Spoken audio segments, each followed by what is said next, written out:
Big boss Malayalam season 7 റിവ്യൂയിലേക്ക് സ്വാഗതം. Jiyas life style channel ആദ്യമായി കാണുന്നവർ സബ്സ്ക്രൈബ് ചെയ്യാത്തവർ സബ്സ്ക്രൈബ് ചെയ്യുക. Happy 75 days. ഹാപ്പി പറഞ്ഞത് ബിഗ് ബോസ് ഉള്ളവർക്കല്ലാട്ടാ, എനിക്ക് ഞാൻ പറഞ്ഞത്. ഇതുവരെയ്ക്കും ഞാൻ റിവ്യൂ ചെയ്തിട്ടില്ല, ഇതുവരെയ്ക്കും ഞാൻ ബിഗ് ബോസ് കണ്ടിട്ടുമില്ല. ഈ 7ാമത്തെ സീസണാണ് ഞാൻ ആദ്യമായി ബിഗ് ബോസ് കാണുന്നതും റിവ്യൂ ചെയ്യുന്നതും. എനിക്ക് 75 ദിവസം വരെ റിവ്യൂ ചെയ്യാൻ പറ്റിയതിൽ ഞാൻ നന്നായി സന്തോഷിക്കുന്നുണ്ട്. പിന്നെ എല്ലാവരും സപ്പോർട്ടും എനിക്ക് വേണം. ഇനിയും റിവ്യൂ ചെയ്യാൻ, ആ ബാലൻസ് റിവ്യൂ ചെയ്യാൻ പറ്റുമെന്ന് ഞാൻ വിശ്വസിക്കുന്നു. പിന്നെ ഇന്നലത്തെ എപ്പിസോഡ് എന്താണെന്ന് വെച്ചാൽ നമുക്ക് നോക്കാം. ജയിൽ നോമിനേഷനായിരുന്നു. അനീഷ് വന്നിട്ട് ആര്യനെ പറ്റി കുറ്റം പറയുന്നുണ്ടായിരുന്നു.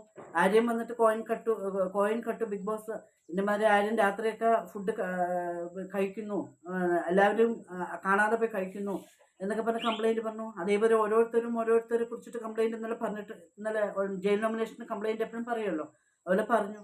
അത് ലാസ്റ്റിൽ ജയിൽ നോമിനേഷൻ വന്നത് അനീഷും അനുമോളും ആയിരുന്നു ജയിൽ നോമിനേഷനിൽ വന്നത്.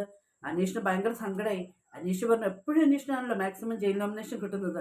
അപ്പോൾ അനീഷ് വന്നിട്ട് ബിഗ് ബോസിനോട് പറയുന്നുണ്ടായിരുന്നു, ബിഗ് ബോസ് എന്തുകൊണ്ടാണ് എനിക്ക് ഇത്രയും എപ്പോഴുമേ എൻ്റെ കുറ്റങ്ങൾ എന്താണ് ബിഗ് ബോസ്, നിങ്ങളൊന്ന് പറയൂ ബിഗ് ബോസ്. എൻ്റെ കുറ്റങ്ങൾ എനിക്ക് പ്രത്യേകം ബിഗ് ബോസ് എനിക്ക് എടുത്ത് പറയണം, എൻ്റെ തെറ്റെന്താണെന്ന് പറയണം, എന്നെ എന്തുകൊണ്ടാണ് നിങ്ങൾ ക്രൂശിക്കുന്നത്, ഇതൊക്കെ ക്യാമറയിൽ പോയിട്ട് അനീഷ് പറയുന്നുണ്ടായിരുന്നു കേട്ടോ. പിന്നെ അനീഷ് നമ്മുടെ ആര്യനെ കുറിച്ചിട്ട് പറയുന്നു, ക്യാമറയിൽ പോയിട്ട് പറയുന്നു, ആര്യൻ കോയിൻ കട്ടില്ലേ ആര്യൻ. അപ്പം ആര്യനൊന്നും ജയിൽ നോമിനേഷൻ അയച്ചില്ലല്ലോ, ഞാനിങ്ങനെ കളത്തിറങ്ങൊന്നും ചെയ്യുന്നില്ലല്ലോ. അപ്പം ആര്യൻ കോയിൻ കട്ടു, രാത്രി പോയി ഫുഡ് കഴിക്കണു, ഇതൊക്കെ നിറയെ പരിപാടികളൊക്കെ ഒപ്പിക്കുന്നില്ലേ.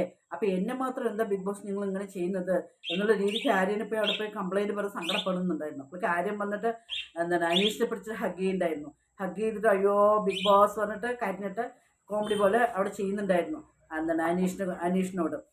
അപ്പം അനീഷിനെ വെച്ചിട്ട് കളിയാക്കുന്നുണ്ടായിരുന്നു. കാരണം എപ്പോഴും അനീഷ് ഇങ്ങനെയാണല്ലോ ചെയ്യുക, അപ്പോൾ ഓരോരോ കംപ്ലൈൻറ്റ് ക്യാമറയിൽ പോയിട്ട് ഇങ്ങനെ പറയും. അനീഷിനത്തിന് കംപ്ലൈൻറ്റ് പറിച്ചിട്ട് കൂടുതലാണ്. പിന്നെ ക്യാപ്റ്റൻസി ടാസ്കിൽ നെവിൻ, ആര്യൻ, അക്ബർ ഇവരാണ് തിരഞ്ഞെടുത്തത്. നെവിന് 7 പേരിൻ്റെ വോട്ടാണ് നെവിന് കിട്ടിയത്. നെവിനെ വിശ്വസിച്ചില്ല. എനിക്ക് 7 പേരിൻ്റെ വോട്ട് കിട്ടിയല്ലോ എന്ന് പറഞ്ഞിട്ട് നെവിൻ ഭയങ്കര സന്തോഷിക്കുന്നുണ്ടായിരുന്നു.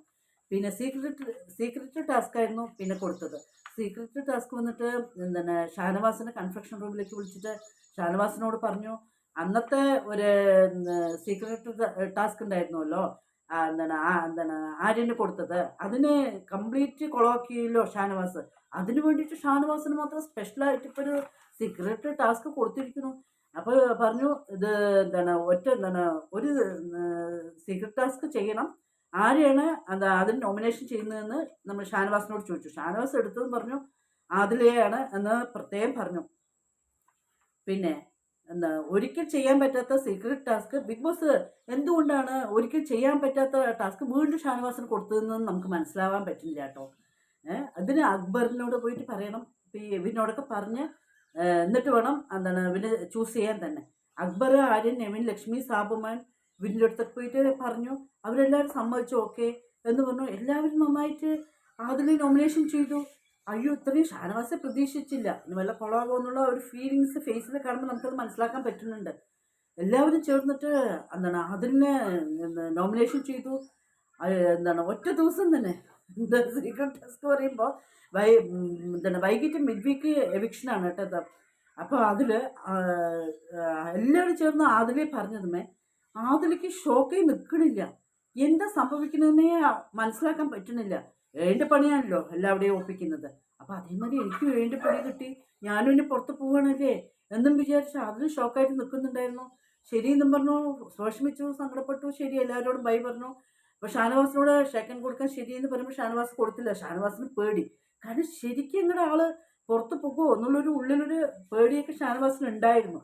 ഇനിയൊന്നും പറയാൻ പറ്റില്ല, ഏൻ്റെ പണിയല്ലേ. ഇനി ഇങ്ങനെ എല്ലാവരോടും പറഞ്ഞു ഒപ്പിക്കുകയും ചെയ്തിട്ട് ലാസ്റ്റിൽ നമുക്ക് വിഷമാവോ എന്നുള്ള രീതിക്ക് ഭയങ്കര സങ്കടപ്പെടുന്നുണ്ടായിരുന്നു ഷാനവാസ്.